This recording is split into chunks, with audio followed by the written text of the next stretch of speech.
Selamat pagi pemirsa, selama ini sudah menjadi kebiasaan di banyak kementerian atau lembaga, anggaran justru diboroskan untuk perjalanan dinas, rapat di luar kantor, seminar, dan berbagai acara seremonial.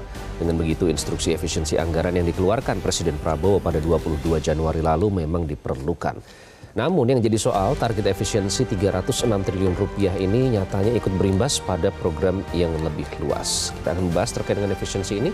Inilah editorial Media Indonesia edisi Kamis 13 Februari 2025 dengan tema Efisiensi Mesti Sentuh Esensi. Saya Iqbal Himawan. Anda juga bisa berpartisipasi dan berinteraksi melalui telepon interaktif di 0215839900. Dan pagi ini telah hadir bersama saya anggota Dewan Redaksi Media Group Arief Suditomo. Mas Arief, selamat pagi. Pagi Iqbal. Kita akan mencoba se-efisien mungkin kali ini ya. Ya. Tapi yang jelas, kalau dengan saya sudah mencermati pendapat berbagai pakar dan juga analis soal pemangkasan ini. Apakah sebenarnya jangan-jangan Mas, ini tuh sudah seharusnya sejak dulu dilakukan, bukan sekarang saja? Ya, memang itu sebuah ungkapan yang pada dasarnya kita dapati ya. Karena kalau kita lihat dari pemangkasan dari kementerian lembaga sejumlah 256 triliun, lalu pemangkasan 50 triliun dari transfer ke daerah. Item-item yang kita lihat adalah misalnya perjalanan dinas, seremonial, traveling, perjalanan para pejabat, rapat, lalu perayaan-perayaan, dan itu merupakan hal-hal yang memang sangat-sangat tidak perlu dan bisa dialihkan untuk hal-hal lain yang pada dasarnya memang amat sangat menjadi sebuah keharusan dan ujung-ujungnya juga bisa meningkatkan pertumbuhan. Jadi saya pikir kita harus coba dulu, kita lihat dulu apa yang pada dasarnya distrategikan oleh pemerintah dalam proses efisiensi dan juga realokasi agar pada intinya kita bisa melihat bahwa ada beberapa budaya-budaya dalam politik anggaran yang memang tidak boleh diteruskan gitu ya. Misalnya pemborosan lewat seremonial, pemborosan lewat perjalanan dinas itu seharusnya memang sudah harus dihentikan. Karena kan itu sudah dikritisi dari dulu sebenarnya Mas, dari tahun ke tahun, tapi sampai butuh instruksi presiden untuk akhirnya bisa dilaksanakan. Nah, itulah yang menjadi topik dalam editorial Media Indonesia kali ini. Pemirsa, efisiensi mesti sentuh esensi. Selamat menyaksikan.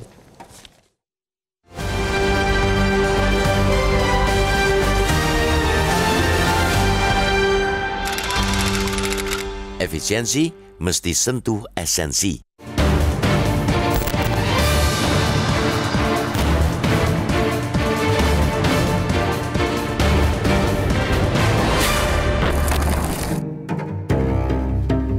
Efisiensi memang tidak sama dengan penghematan. Sekadar berhemat membuat kita bisa menomorduakan hasil, sedangkan efisiensi sebaliknya. Bahkan secara bahasa, efisiensi berarti menempatkan hasil atau tercapainya tujuan di depan sumber daya. Maka, efisiensi tidak berkompromi pada hasil. Hasil tidak boleh hanya hampir tercapai, apalagi tidak. Pemahaman efisiensi itulah yang mutlak diterapkan pada efisiensi anggaran di pemerintahan Prabowo. Dengan sumber pendapatan yang menyempit, sedangkan program dan jumlah anggota kabinet semakin besar, kita sepakat bahwa efisiensi anggaran diperlukan. Terlebih selama ini sudah menjadi kebiasaan di banyak kementerian, lembaga, anggaran justru diboroskan untuk perjalanan dinas, rapat di luar kantor, seminar, dan berbagai acara seremonial. Dengan begitu, instruksi efisiensi anggaran yang dikeluarkan Presiden Prabowo pada 22 Januari lalu memang perlu. Namun yang jadi soal, target efisiensi 306 triliun rupiah nyatanya ikut berimbas pada program yang lebih luas. Gambaran paling jelasnya ada di Kementerian Pekerjaan Umum dan Perumahan Rakyat atau Kemenpupra. Dipangkas sebesar 81,38 triliun rupiah, anggaran Kemenpupra di Pagu 2025 tinggal tersisa 29,57 triliun rupiah. Akibatnya, 21 proyek infrastruktur terimbas, termasuk pembangunan 14 bendungan dan 1 bangunan pengarah ruko, revitalisasi danau dan situ, pembangunan dan rehabilitasi jaringan irigasi seluas 38.550 hektar. Memang Menpupra Dodi Hanggodo menyebut bahwa proyek-proyek yang dalam skema multi-years contract itu bukan sama sekali berhenti, melainkan direlaksasi alias dimundurkan penyelesaiannya. Dikorbankannya program-program infrastruktur sejenis itu menunjukkan bahwa pemerintah dan DPR tidak melihat program itu krusial bagi ketahanan pangan dan ketahanan negara. Padahal dengan perubahan iklim, sejak beberapa tahun lalu, pakar-pakar dunia telah mengingatkan akan krisis pangan dan wabah penyakit. Setiap negara didorong untuk meningkatkan kemandirian pangan dan perbaikan sistem kesehatan. Sebab itu, ketika pekan lalu Presiden Prabowo menginstruksikan perombakan target efisiensi, maka saatnya membuat penghitungan yang lebih cermat. Kemarin, sejumlah komisi DPR RI telah kembali rapat dengan kementerian atau lembaga atau KL untuk membahas efisiensi anggaran. 8 KL yang rapat kemarin memang bukan terkait dengan pertahanan dan ketahanan negara. Sebab itu, kita mendesak agar penghitungan kembali target efisiensi juga dilakukan pada kementerian-kementerian tersebut, termasuk Kemenpupra, Kementan, Kemenhan, dan bahkan Basarnas yang menunda pengadaan alutsista SAR akibat efisiensi 50%. Sekali lagi kita tekankan, efisiensi anggaran tetaplah harus berpijak pada hasil keseluruhan program, bukan sekadar mengejar hasil 1 atau 2 program saja. Tanpa keadilan dan keberimbangan pada efisiensi anggaran, pemerintah sebenarnya mempertaruhkan ketahanan dan pertahanan negara. Rakyat dihibur lewat perut, sementara matanya ditutup dari ancaman krisis yang lebih besar terus mengintai.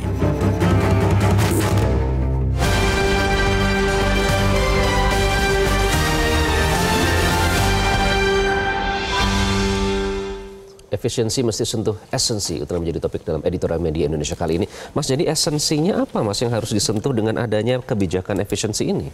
Jadi yang saya lihat dari kesimpulan sementara yang pada dasarnya bisa dibaca oleh publik adalah ada berbagai macam lemak yang harus dihilangkan, tapi seharusnya lemak itu menjadi bisa kita realokasikan buat hal-hal yang menciptakan pertumbuhan. Jadi istilahnya we want to lose the fat, not the muscle, gitu ya. Itulah yang pada akhirnya bisa kita pahami. Tetapi kan kita sekarang belum melihat hasil dari apa yang bisa kita lihat dari pengurangan dan efisiensi ini. Yang ada adalah beberapa kementerian atau beberapa lembaga itu sudah belum apa-apa, udah mengeluhkan nggak punya uang, nggak punya anggaran untuk menggaji pegawai dan lain-lain. Padahal kita sama-sama tahu alokasi yang pada dasarnya menjadi bagian dari belanja pegawai kita itu cukup besar, dari 1/4 bahkan 1/3. Dan itu ada di kementerian lembaga dan juga transfer daerah. Jadi sekarang kalau misalnya bagaimana kita menyikapi hal ini, itu sebenarnya harus dijalani dengan keteguhan, ya, keberanian, karena when it comes to pegawai atau angkatan kerja, keputusan-keputusan yang tidak populer pasti akan dihadapi oleh pemerintah. Kenapa? Karena ini seharusnya bisa, efisiensi ini itu seharusnya bisa menjadi momentum untuk menghilangkan fat yang ada di belanja pegawai kita. Kalau ternyata seperti apa yang Ombudsman bilang bahwa kualitas pelayanan publik kita masih buruk, ya, ini seharusnya menjadi salah satu momentum untuk membersihkan orang-orang PNS, ASN yang tidak punya kompetensi, yang tidak punya semangat untuk melayani publik dengan baik, dibersihkan. Masalahnya ini tidak populer. Yang kedua, tatanan peraturan yang bisa secara fleksibel membuat sebuah lembaga pemerintah itu memiliki organisasi yang fleksibel dari sisi size, itu juga sulit. Dan PNS kan sulit dipecat, ya. Padahal kita tahu bahwa banyak sekali PNS yang tidak punya sense of KPI, tidak punya target kerja yang seperti halnya kita di swasta.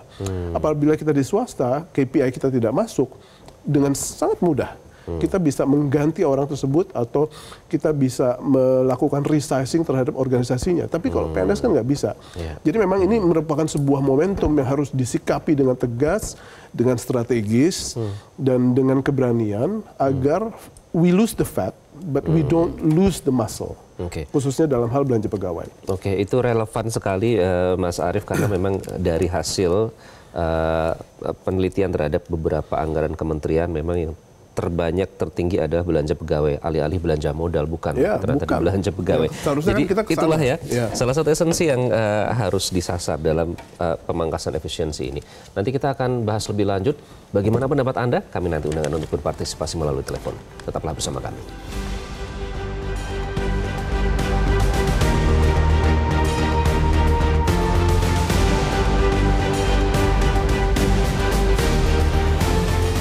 Media Indonesia mengajak Anda untuk mengakses fitur premium e-paper. Dengan sajian konten berbasis intelektual dan meneguhkan kebangsaan, Media Indonesia tampil dengan lebih dinamis melalui e-paper Media Indonesia yang dapat Anda akses kapan saja, di mana saja. Caranya mudah, download aplikasi Media Indonesia di Android atau ketik link e-paper.mediaindonesia.com atau bisa scan QR code pada layar kaca Anda. Klik tab e-paper di bagian samping layar tablet Anda, daftarkan data diri, serta pilih paket berlangganan e-paper Media Indonesia sesuai dengan kebutuhan Anda. Nikmati juga bonus spesial tambahan 4 halaman rubrik fokus setiap hari. Semua bisa Anda dapatkan hanya di e-paper Media Indonesia. Untuk informasi lebih lanjut, hubungi customer service di nomor 0811 1201 2018 atau kunjungi media sosial @mediaindonesia. Media Indonesia, referensi bangsa. Pemirsa, saatnya kami undang Anda untuk berpartisipasi melalui sambungan telepon. Kita langsung bergabung bersama Bapak Sukarwan di Temanggung, Jawa Tengah. Pak Sukarwan, selamat pagi. Pagi Metro, pagi Bang Himawan dan Bang Arief Sugitomo, selamat pagi. Silakan Pak, memandang efisiensi anggaran ini bagaimana? Ya, baik juga sih, setuju dengan apa instruksi Pak Presiden Pak Prabowo, pemangkasan efisiensi. Dulu zaman Pak Harto istilahnya kencangkan ikat pinggang, zaman Pak Sudarmono wakil presidennya kencangkan ikat pinggang. Tapi gini Bang, kalau efisiensi pemangkasan semua anggaran terutama yang bersumber APBN, oke, tapi harus lebih ke proporsional. Sekarang gini contoh, demi efisiensi terus anggaran DPU jalan yang mestinya 3 bulan lagi mau diaspal terus batal. Ini kan fatal, jangan sampai hal-hal ini terjadi. Efisiensi ya efisiensi, tapi lihat-lihat yang sifatnya pemborosan nggak begitu penting. Oke. Baik, Pak Sukarwan. Terima kasih Pak Sukarwan. Jadi itu salah satunya ya? Ya. Terima kasih Pak Sukarwan, sudah kami tangkap poinnya dari Temanggung, Jawa Tengah, Pak Mas Arief. Jadi memang ini masyarakat publik turut mengawal ya. Jadi justru jangan sampai nanti memangkas hal-hal yang seharusnya itu penting bagi publik dari efisiensi tersebut. Ya, nah, makanya yang tadi saya bilang bahwa ya ada beberapa hal yang pada intinya bisa kita lihat dan kita bisa reprioritas. Karena kalau misalnya kita masih terus mempertahankan postur anggaran di mana belanja pegawai ini masih terlalu besar atau subsidi masih terlalu besar, ini kan menjadi salah satu tantangan. Memang belanja pegawai atau pos anggaran buat subsidi itu merupakan salah satu hal yang amat sangat penting dan rata-rata ada banyak yang percaya bahwa itu punya kontribusi terhadap pertumbuhan. Tetapi apakah itu sepenuhnya tepat? Misalnya kita sangat-sangat gentar apabila ini terkait sama sumber daya manusia yang tidak berkualitas. Itu kan merupakan salah satu hal yang perlu dikoreksi karena beban dari biaya pegawai ini juga merupakan salah satu hal yang harus kita lihat, bukan justru alokasi-alokasi yang terkait sama infrastruktur gitu ya, kayak misalnya kesejahteraan publik yang terkait sama apa yang pada dasarnya harusnya tetap mereka bisa nikmati. Misalnya kayak tadi yang Pak Sukarwan bilang, jalanan udah siap diaspal, malah dikorbankan gitu ya. Nah, seharusnya kan ada hal-hal yang seharusnya bisa direalokasikan dengan secara tepat. Tapi kalau saya lihat Iqbal, dari 2025 ini kita punya 2.701 triliun. Saya pikir kita punya beberapa fokus yang cukup baik ya, pendidikan, kesehatan, perlindungan sosial, ketahanan pangan, dan MBG itu mendapatkan berbagai macam fokus yang cukup baik. Jadi sekarang mudah-mudahan apa yang dipotong, misalnya perjalanan dinas, ATK, seremoni yang tidak perlu gitu ya, itu merupakan salah satu hal yang kita harus apresiasi. Bahkan ya kemarin di saat event NU, di mana Presiden bilang hentikan pengeluaran-pengeluaran yang menjadi alasan untuk nyolong gitu ya. Nah, itu kan salah satu hal yang pada dasarnya kita tunggu gitu ya. Karena ada banyak pengeluaran-pengeluaran yang sebenarnya itu nyolong gitu ya.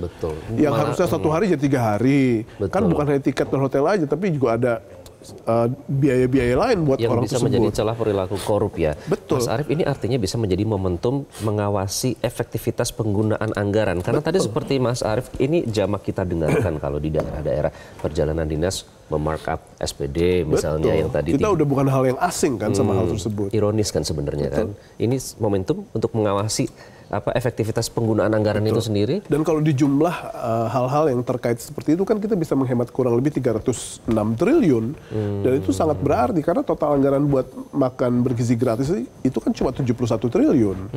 Jadi saya pikir apabila kita berhasil secara konsekuen dan strategis mengimplementasi hal tersebut, saya pikir tidak akan ada yang dirugikan. Oke, termasuk ada salah satu pakar yang menyebut ini tuh disruptive budgeting katanya. Ini berusaha untuk membuat suasana kritis. Anda setuju dengan poin itu? Harusnya setuju ya, karena Kenapa ini kan perlu sampai membuat suasana seolah sedang kritis atau memang jangan-jangan kita sedang kritis sekarang birokrasi dan pemerintahan kita sedang memerlukan dan ini merupakan sebuah policy yang memang seharusnya sudah dilaksanakan. Tapi kalau kemarin kan kita masih punya ruang fiskal yang jauh lebih lowong ya dibandingkan dengan saat ini. Jadi saya pikir ya daripada tidak sama sekali mendingan sedikit terlambat. Oke. Mas, jadi kementerian harus seperti apa dalam mengawasi, dalam menjalankan kebijakan ini? Karena seperti kita tahu ya, Pak Menteri HAM saat itu, Natalius Pigai bahkan minta dari 64 miliar menjadi 20 triliun. Zulkifli Hasan menyatakan ya gimana caranya motong, susah untuk motong seperti itu. Nah, bagaimana ya, kalau orientasinya masih pada orientasi yang klasik ya, atau bahkan diada-adakan, yang tidak perlu diperlukan gitu ya, bahkan itu bisa menjadi bagian dari alasan nyolong yang diungkapkan oleh Presiden beberapa hari yang lalu, saya pikir ya nggak akan ada habis-habisnya penambahan anggaran yang pada akhirnya dibutuhkan oleh para menteri-menteri tersebut gitu ya. Tapi sekali lagi ini kan merupakan sebuah hal yang memang perlu kita lakukan dan harus dilakukan sejak lama, yakni berbagai macam tradisi dari anggaran atau eksekusi anggaran yang seharusnya sama sekali tidak perlu gitu. Bahkan ini merupakan sebuah tradisi yang koruptif dan kalau misalnya kita bisa hentikan tradisi ini koruptif, buktinya kita bisa terorientasi atau terproyeksikan kita bisa mengurangi 306 triliun. Jadi saya pikir ini merupakan sebuah langkah yang harus kita lihat, kita cermati, dan along the way kalau misalnya ada beberapa hal yang secara prioritas tidak dilaksanakan, misalnya infrastruktur atau hal-hal yang terkait dengan pelayanan publik, teriakkan. Dan kita harus pastikan bahwa prioritas-prioritas yang pada dasarnya diperlukan oleh publik itu benar-benar terlayani. Jadi bukan kita merealokasikan dengan menyelamatkan misalnya hanya dengan belanja pegawai, padahal kualitas dari angkatan kerjanya tidak bagus. Menarik soal kualitas pelayanan publik ini, Mas. Ya. Karena dikhawatirkan apakah pemangkasan ini bisa menurunkan kualitas pelayanan publik. Termasuk jadi tadi jangan diada-adakan ya, termasuk mungkin menambah staf sus itu termasuk diada-adakan atau tidak. Karena itu juga dianggap melukai keadilan masyarakat. Ya. Pemirsa, kami akan kembali sesaat lagi. Tetaplah di Editorial Media Indonesia.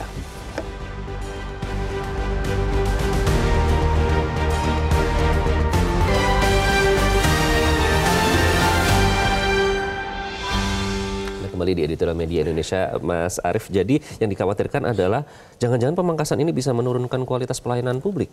Itu merupakan sebuah kekhawatiran yang valid dan kita harus teriakkan apabila itu memang terjadi. Sehingga bagaimana sekarang pemotongan anggaran secara keseluruhan itu kita harus jaga agar pelayanan publik dan hal-hal yang pada akhirnya bisa menumbuhkan pertumbuhan, bisa memberikan dampak pada growth, itu jangan sampai terkorbankan. Apabila itu terjadi, itu fungsinya kita ada di sini, Iqbal, untuk bisa kita teriakkan, kita suarakan bahwa beberapa kementerian telah salah mengimplementasi kebijakan. Dan saya pikir niat yang utama ini, niat yang mulia ini dari Presiden Prabowo, jangan sampai disabotase oleh PNS atau oleh birokrat yang korup gitu ya. Jadi ini merupakan salah satu hal yang memang kita harus jaga karena ujung-ujungnya lebih kepada kan Presiden sudah bilang bahwa saya menghemat ini untuk uangnya diberikan kepada rakyat gitu ya. Bukan untuk dikeluarkan dalam bentuk pengeluaran yang menjadi alasan untuk nyolong gitu ya. Dan ini merupakan salah satu hal yang kita harus jaga. Dan kurang lebih tidak ada kata lain kecuali kita lakukan ini secara seksama untuk lihat mana kementerian-kementerian yang dengan mulus bisa mengimplementasi hal ini. Jangan sampai ada kementerian-kementerian yang bilang bahwa kita nggak punya uang lagi untuk anggaran untuk menggaji segala macam. Saya pikir ya itu merupakan salah satu hal yang menjadi tantangan mereka untuk melihat angkatan kerjanya bagus, berkualitas atau tidak. Artinya harus ada evaluasi juga ya Mas ya, dan berkala ya. Jangan gelontorkan kebijakan ini setelah itu tidak ada evaluasi, ribut sendiri, jangan sampai. Mas Arief, terima kasih. Mungkin saya ingin mengutip sedikit ya dari hasil diskusi kita hari ini. Seorang pakar mengutip Gordon Tullock, ekonom Amerika, itu menyatakan bahwa pegawai organisasi publik ini memiliki kecenderungan menjadi budget maximizer. Ini berkebalikan dengan organisasi swasta di mana pegawai yang bisa menghemat akan mendapatkan insentif tambahan. Kita tidak inginkan itu terjadi. Sekali lagi terima kasih Mas Arief dan pemirsa sudah menyaksikan editorial media Indonesia. Pemirsa, untuk episode kali ini, dan tanpa keadilan dan keberimbangan pada efisiensi anggaran, pemerintah sebenarnya mempertaruhkan ketahanan dan pertahanan negara. Rakyat dihibur lewat perut, sementara matanya ditutup dari ancaman krisis yang lebih besar terus mengintai. Salah satunya adalah reformasi birokrasi yang masih belum bisa tercapai tujuannya. Terima kasih Anda sudah menyaksikan editorial media Indonesia. Saya Iqbal Imawan. Sampai jumpa.